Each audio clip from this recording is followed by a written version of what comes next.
So for the next design, something very traditional, which is a wreath.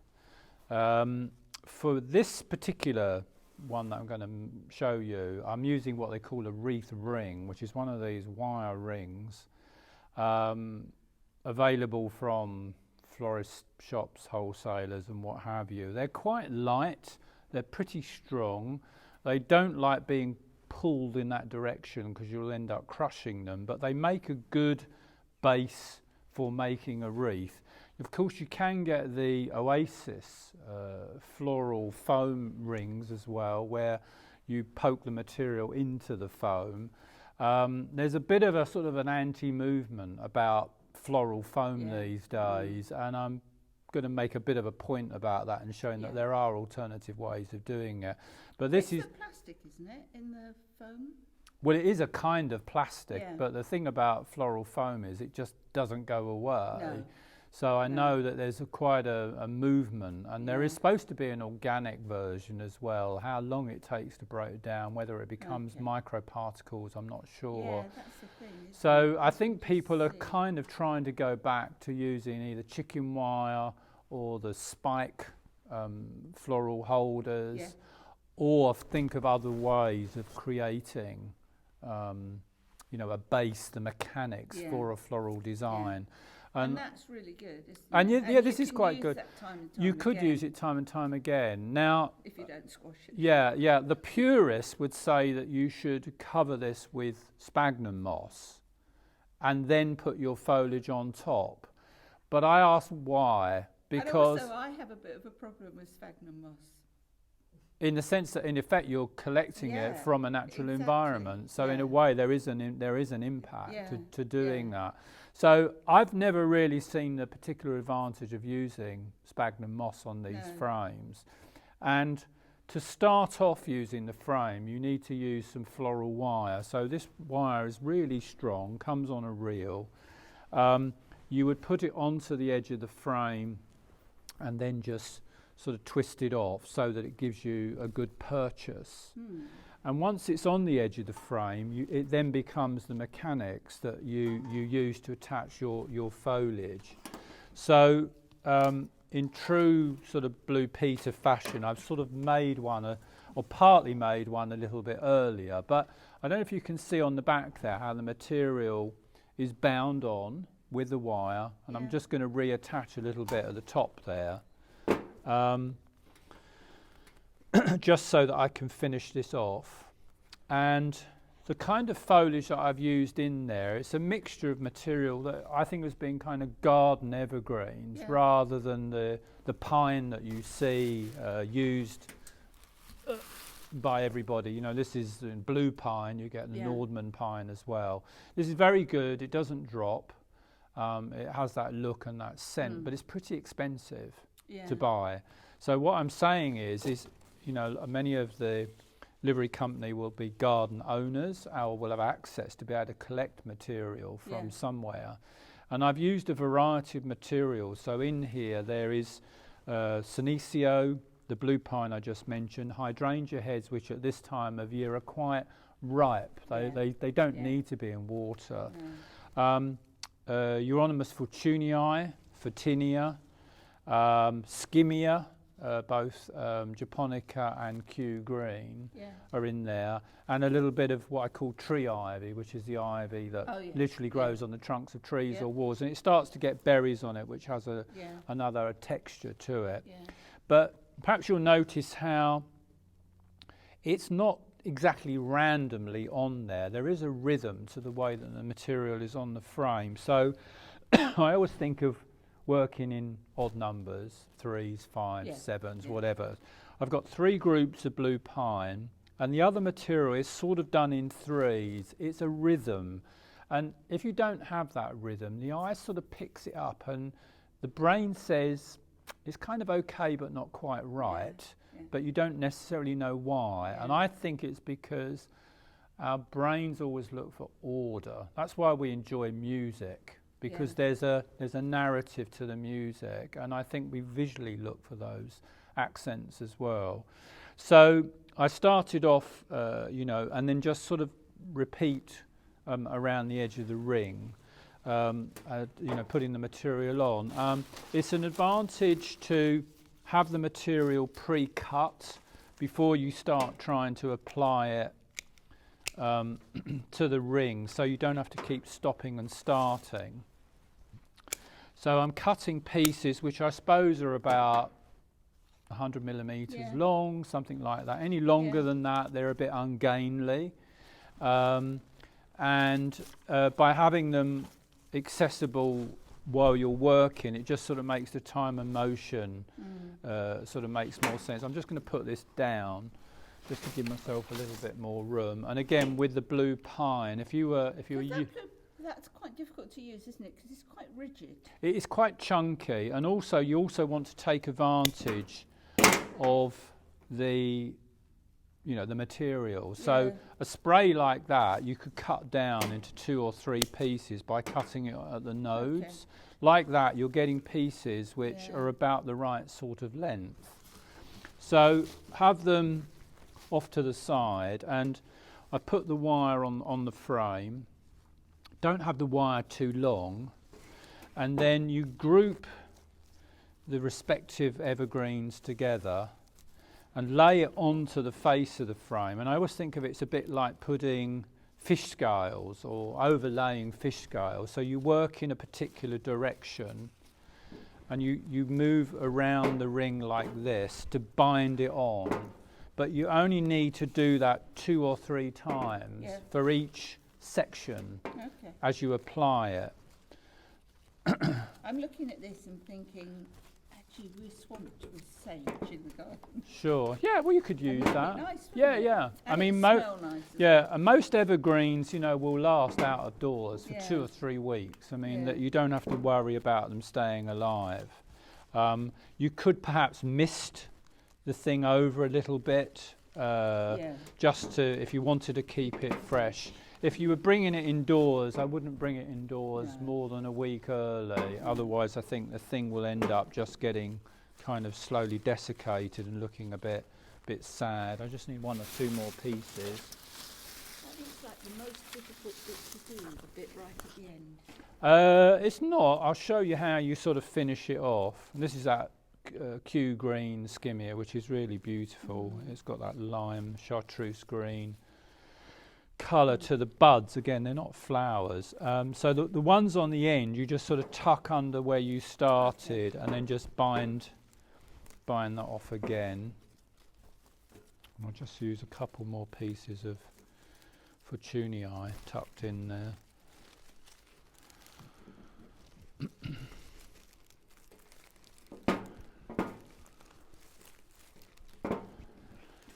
And then to finish off, just cut a short length of wire, which you then pass through the frame and create a knot.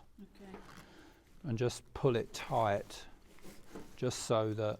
But the beauty of the wire is, some people say, well, why don't you use string to do this? But string doesn't have the tension that wire gets, because every time you've passed it around the ring, you're kind of creating a stop. Do you see what I mean? So it's not going to go anywhere, this. I mean, everything's really well bound on there. This doesn't weigh very much either, so you don't have to worry, but you need a good sort of fixing.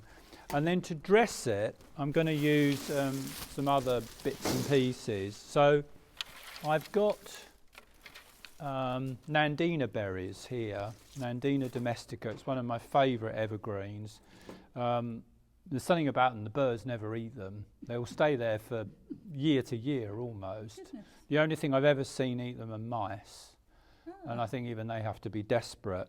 But it's a fantastic shrub, and there are quite a few sort of new varieties that seem to be coming onto the market now. There's lemon and lime and Gulfstream and various other sort of selections, or I'm not sure whether they're selections or they've been bred. And I just think it's the most amazing evergreen. It's so trouble-free, it flowers and it has fruits. And all I'm doing with these stems is pushing them, in effect, into the foliage and between the wire that is binding everything onto the frame. You'll also notice, and you'll not see me using holly holly is just the most nightmare material to use because it's so spiteful. So I'm using the skimmia as an alternative, and then there are some berries of the skimmia and the nandina, but they already start to sort of electrify the thing. That makes such a difference. It does. Well, you know, red and oranges are such strong colours. And then I've got some faux apples here. You know, they're made of polystyrene or something, I don't know. But again, they're really powerful colour. So they're going to act as real accents when they're tucked in. And I've pre-wired them. You don't want to be wiring once you're putting the thing together. Make sure all these respective elements are ready to go, because it sort of takes the fun out of it, I think, if you have to kind of keep stopping and starting. It's quite difficult to know when to stop, isn't it?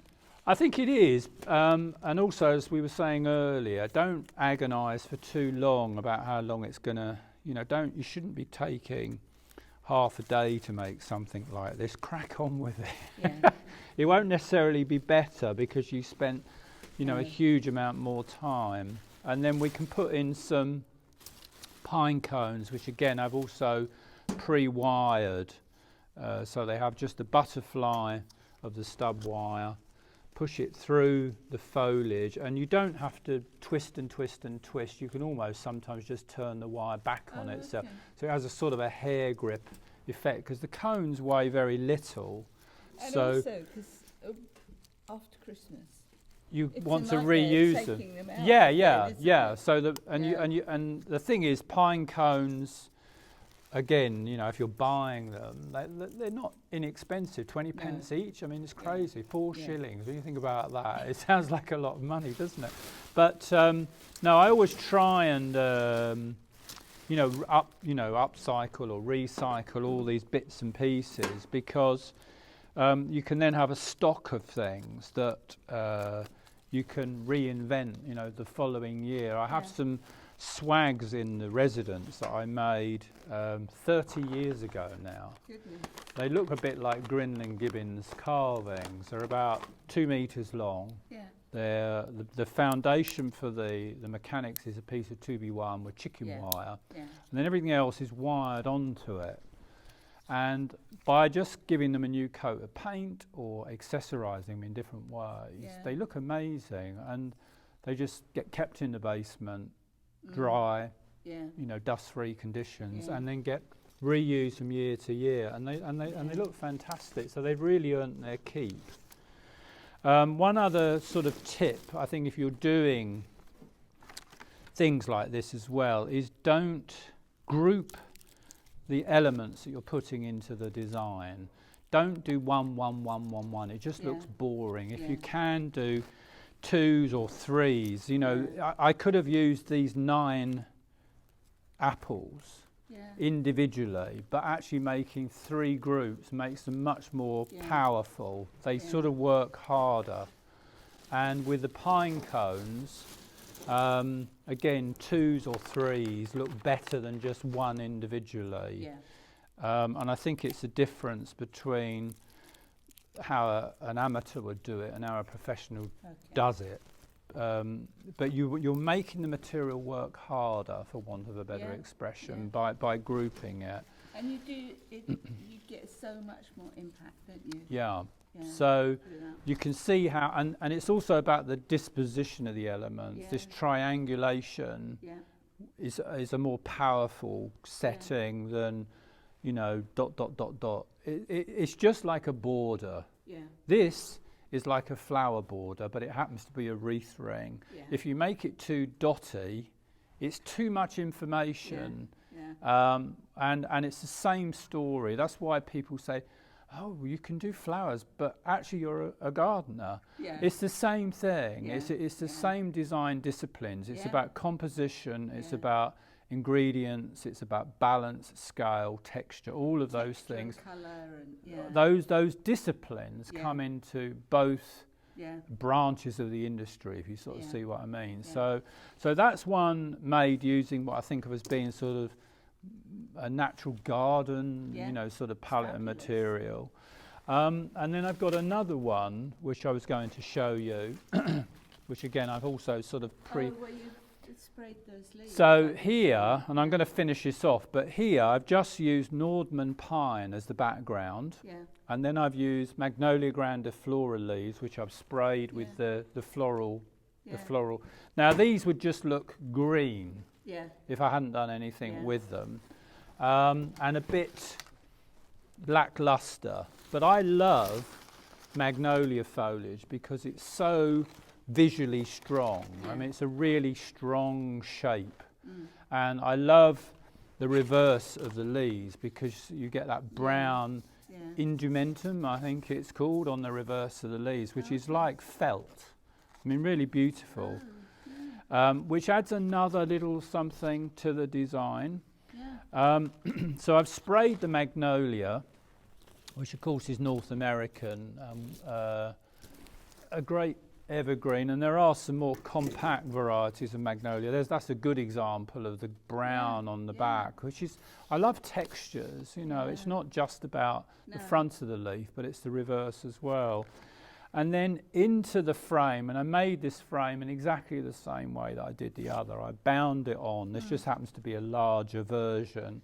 I bound it on, and then you can just tuck the magnolia foliage into the ring, strip off maybe one or two of the lower leaves, and tuck it like this.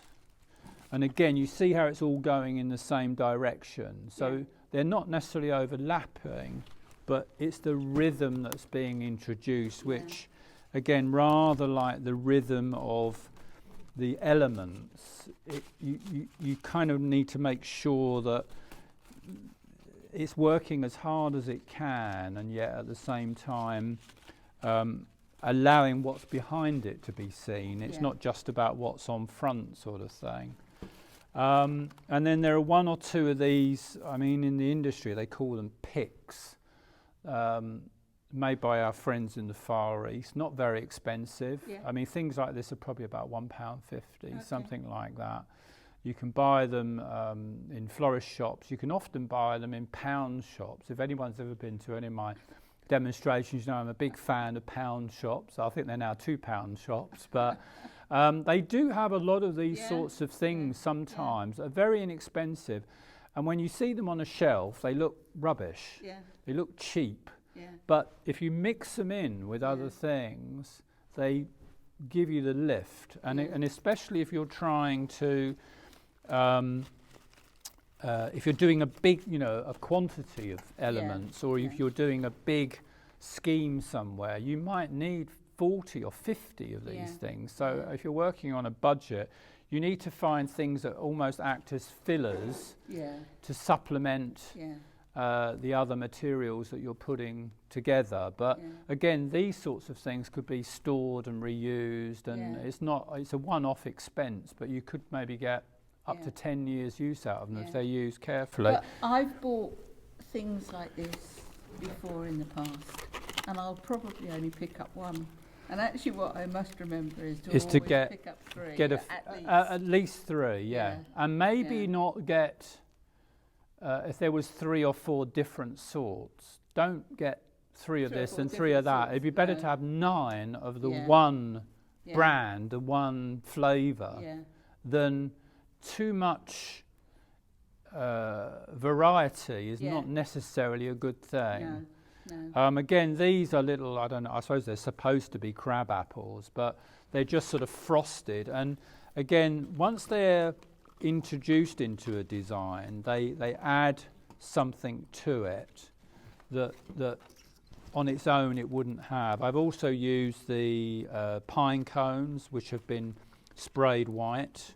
Actually, that probably wants to be a bit further round. And even with elements like this, again, you want to make sure that you're not making it too busy. So, you know, group here, group here, group here.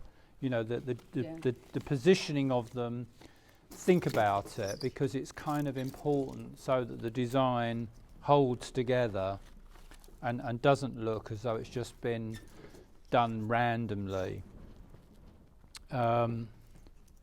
I've pre-wired the pine cones so I can just pop them in, and I'll lift this up and sort of show you So I put the pine cone into the face of the design, push it through. I'm following it with my hand on the back there, and then I just bend it over there. It's not really going to go anywhere.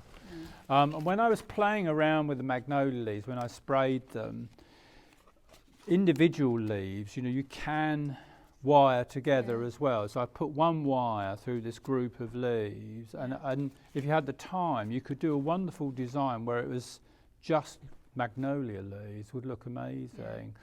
But probably you could wire these onto your frame and spray them, the whole thing after, rather than spraying the leaves individually, because you're only going to see the surface of the leaf that's exposed and not the bits that are behind it.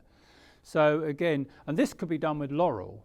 Laurel is a lot more common than Magnolia grandiflora, but laurel is a leathery evergreen leaf that will take paint as effectively as this, but much more commonly available.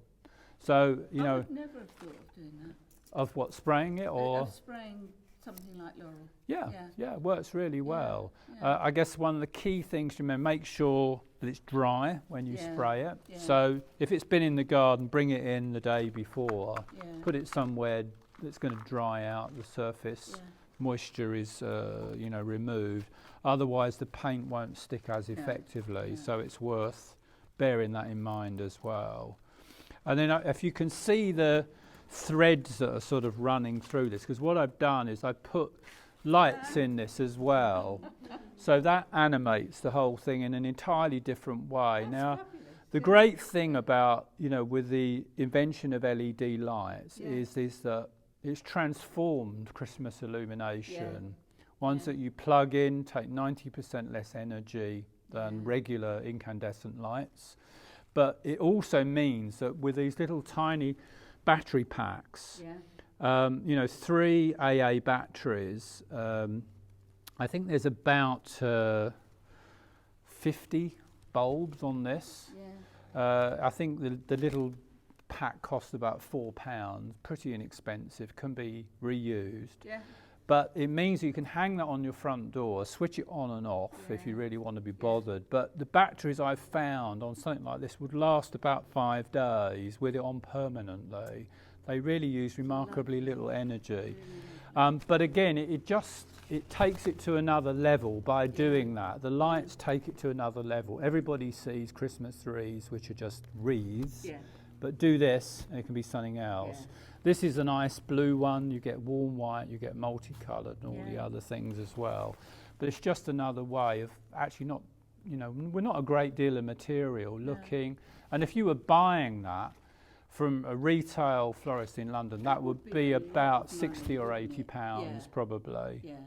But you could probably make it with about £10 worth of materials or thereabouts, depending on how much you had to buy. So it's just another version on the traditional wreath. Really? Good.